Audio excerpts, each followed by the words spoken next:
What's up, everybody? It's your boy, Mark Howard, and you know what we do here. We talk Cowboys. That's what we do. We talk Cowboys here. So, look, weather's changing. I got back from New York. I'm back home in Cali in the car before we have practice. Want to get it in a little bit for today. I appreciate all of you guys who've been watching and laying comments on me and expressing your thoughts. Please continue to share it, hit like, subscribe. Definitely, it works. It definitely won't work without you guys' support. So again, I'm gonna tell y'all, we're getting ready for the Raiders. This whole week, I know I do the matchups, do everything like that. I ain't gonna talk about nothing but the defense. We know what our offense can do. We know what our offense can do. It's got a lot of firepower. With Dak playing, having one of his best years. Javonte Williams is definitely on a mission on the field as a running back, one of the leading rushers in the league. Our receiving core. Our line is probably our O-line is, and I'm not trying to even diss them. They're good, not great, but that's probably the weakest point of our. Well, it's not probably, definitely the weakest point. Unfortunately, is the O-line. But they're putting points. They're averaging 30 points a game. Yeah, they only scored a touchdown last week, or a week before last game. And as I said before, with the way the defense has been, the offense is required to have to put up 30 points every game, 35 points every game to have a chance to win. That's not realistic. It's not realistic at all. So the defense is what we're going to talk about. It's made some very good changes, and we have some people coming back off of injured reserve. So let's get into that. Okay, so obviously the big deal is the trade for getting Quentin Williams, probably arguably, if not the best defensive tackle, one of the top two. He's definitely in the consideration or argument, if you will. Ken Clark's been doing pretty well, but definitely could use the help inside. Now we've kind of settled on what we're doing on the ends. Sam Williams kind of fell out of favor. The unfortunate tragedy of Marshawn Nealon. I didn't say much to him, but about him before. But rest in peace to his family. I sharing personally, real quick on a side note, I was dealing with something with a family member with their mind not there. So it is real. The mental illness is real. It's in varying degrees and it manifests itself in different ways, but we have to take it serious. But they've settled on defensive ends here. So Jadeveon Clowney, who's more of a run stopper defensive end. The rookie Donovan Ezeraku has started to find his way, his niche, and putting a lot more pressures. But the pressure is going to come up the middle. That's what Ken Clark does very well, along with stuffing the run, but he's definitely a good pass rusher from in the middle. Williams is versatile to do both. He eats up double teams. Solomon Thomas is also very versatile there. And Osi, especially against the run, Osi Odigizua is a good pass rusher from that interior area there as well. So I know a lot of talk, and I've listened to some people. I'm a fan of Vach Lombardi and Brian Broaddus, and one of my close friends that's a Cowboys fan. They end up saying the same thing, where they're looking at putting all three of them, Odigizua, Clark, and Williams, on that line. And I said, well, okay, well, then we're doing a 5-2 because Ezeraku and Clowney are going to put their hand in the dirt. So not a 3-4. And then we just have two linebackers. Now, looking at the good news on that defensively, we got DeMarvin Overshown that's listed as active and ready to have his debut return back this week against the Raiders. So that I'm looking forward to. But again, I got to do that with caution, knowing he's coming off of an ACL injury. Yeah, with DeMarvin Overshown coming back, that's a huge deal. I think he says, which would you expect him to do? He's 23, 24 years old. He says he's running better than ever. He's got more explosion. He's been going through a great regimen of rehab, but this has been rehab. He hasn't gotten into shape to play. He didn't really go through the training camp. He's just been going through rehab. Now, he's already a powerful specimen. Already a powerful specimen. And to be in shape to play in the season, those minutes, those reps on the field, got to be cautious with him. Also getting Logan Wilson, who's another good linebacker there who should be refreshed. And Shamar James, who's starting to get it as a rookie as well. But I'm looking for him to, learn his lesson coming off the bench.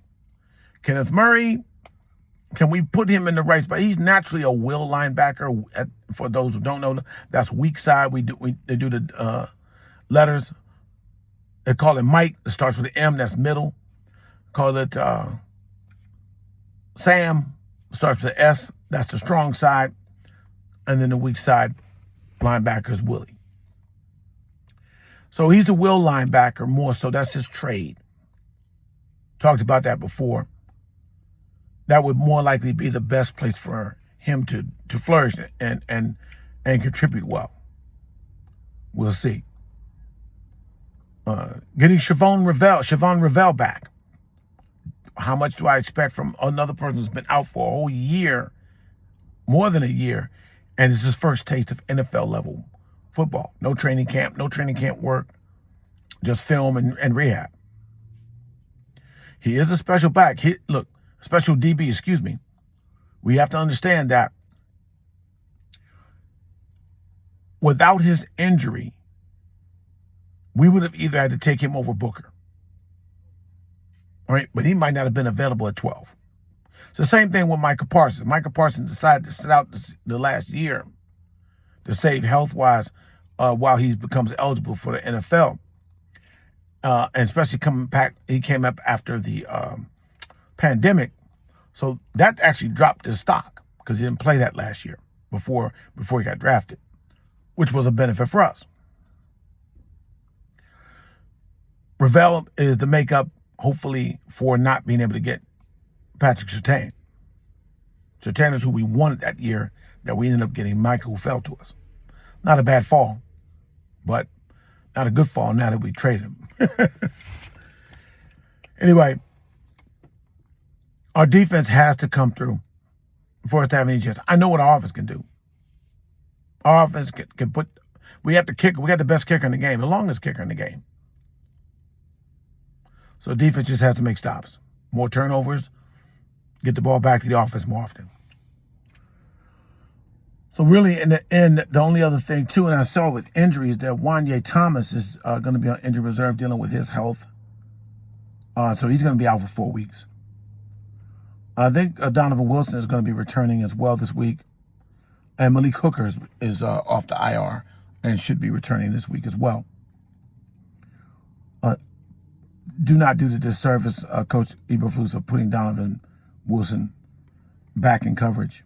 It's just not going to happen. Keep that in the box, let him move forward towards the ball. And limit his situationships so that he doesn't have to guard the pass so much. This is where the coaching has to come into. That's where we are. We're getting good up the middle.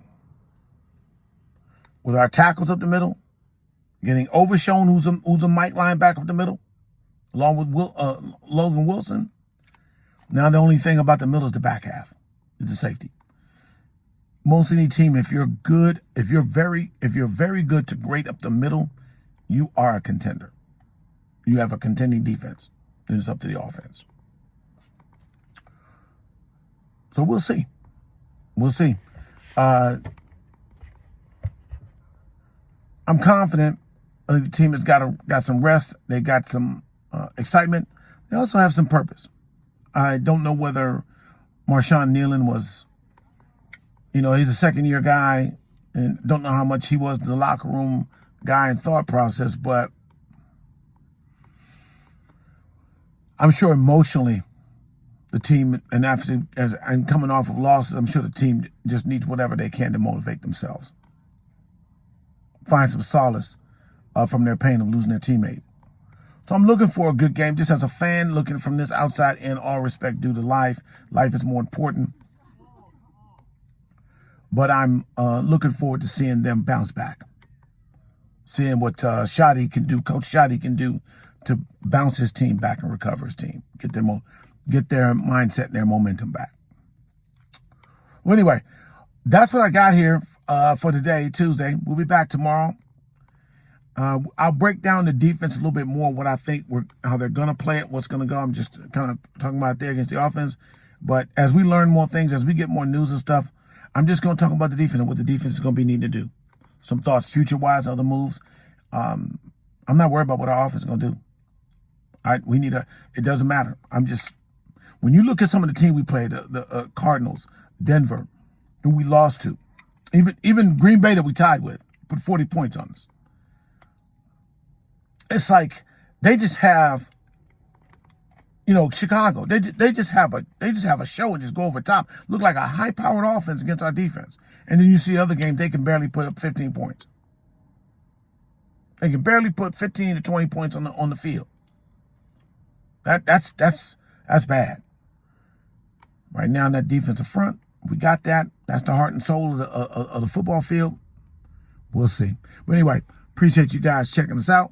Again, don't forget to hit subscribe, like, leave an opinion. We appreciate you. Well, I appreciate you. I appreciate what you liking the show and watching the show and supporting the show. We'll be back tomorrow. Peace to everybody. Again, shout out to the Nealon family and friends. Hey, you know what we do. We talk Cowboys here. See you tomorrow, guys.